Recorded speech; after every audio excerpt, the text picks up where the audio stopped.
আজি কামৰূপ জিলাৰ কমলপুৰ সমষ্টিত 5 কোটি 8 লাখ টকা অনুদানেৰে আদৰ্শ বিদ্যালয়খনৰ শিলান্যাস কৰে কমলপুৰ সমষ্টিৰ জনপ্ৰিয় বিধায়ক দিগন্ত কলিতা ডাঙৰীয়াই।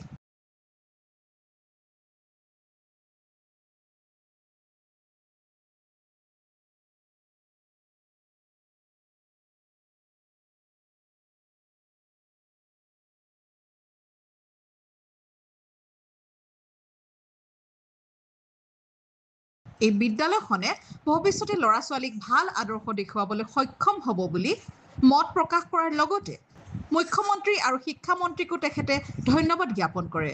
Bureau report Baihata live.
আদৰ্শ বিদ্যালয় আন্তঃগাঁথনিৰ 5 কোটি 88 লাখ 5 crore 88 লাখেৰে গ্ৰাউণ্ড প্লাছ 1 এটা সুন্দৰ আদৰ্শ বিদ্যালয় আমাৰ কমলপুৰত আজি শিলান্যাস কৰিলোঁ।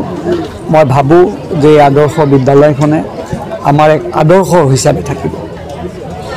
মুখ্যমন্ত্ৰী ডাঙৰীয়াক এই চেগতে বিশেষভাৱে ধন্যবাদ জনাইছোঁ, লগতে শিক্ষামন্ত্ৰীকো ধন্যবাদ জনাইছোঁ। আশা কৰিছোঁ এই বিদ্যালয়খনৰ আন্তঃগাঁথনিৰ ক্ষেত্ৰত অসম চৰকাৰে যি ভূমিকা যি সহায় সহযোগ কৰিলে আমি ভাবোঁ যে ইয়াৰ পৰা ছাত্ৰ ছাত্ৰীয়ে এক ভাল ফলাফল পাব।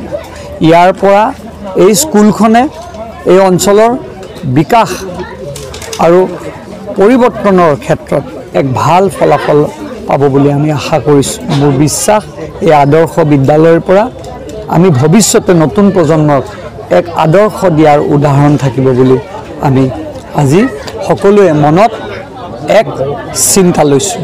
এই চেগতে আমাৰ শ্ৰদ্ধাৰ শিল্পী জুবিন গাৰ্গ ডাঙৰীয়াক আজি আমি তেখেতৰ মৃত্যুত ইয়াৰ পৰাই আমি তেখেতৰ পৰিয়াললৈকে আমি গভীৰ সমবেদনা জ্ঞাপন কৰিছোঁ আৰু তেখেতৰ বিদেহ আত্মাৰ চিৰশান্তি আমি কামনা কৰিছোঁ।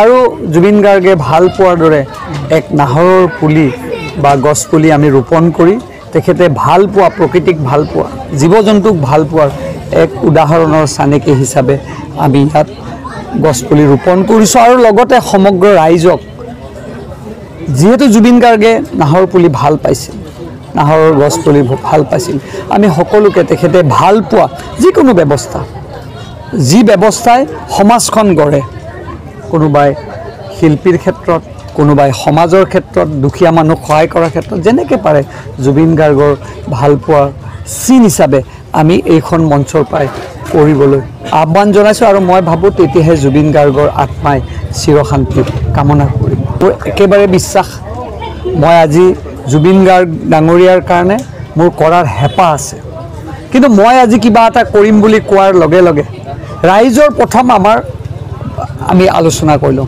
ৰাইজে যদি কয় ইয়াত প্ৰতিমূৰ্তি স্থাপন কৰিব লাগে, মই প্ৰতিমূৰ্তি স্থাপনৰ ক্ষেত্ৰত পূৰ্ণ সহযোগিতা কৰিম।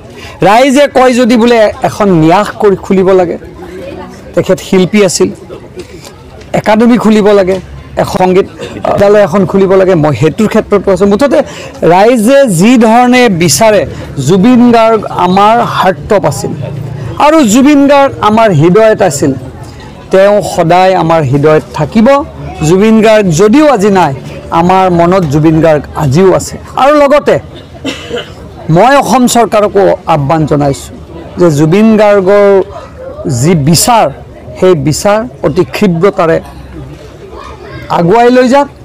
আমি পূৰ্ণ সমৰ্থন চৰকাৰৰ প্ৰতি আছে আৰু মুখ্যমন্ত্ৰী ডাঙৰীয়াক আমি ধন্যবাদো জনাইছোঁ তেখেতে ইমান জুবিন গাৰ্গৰ মৃত্যুৰ পিছত এটা এটা কাম নিজে তেখেতে হাতত লৈ জুবিন গাৰ্গক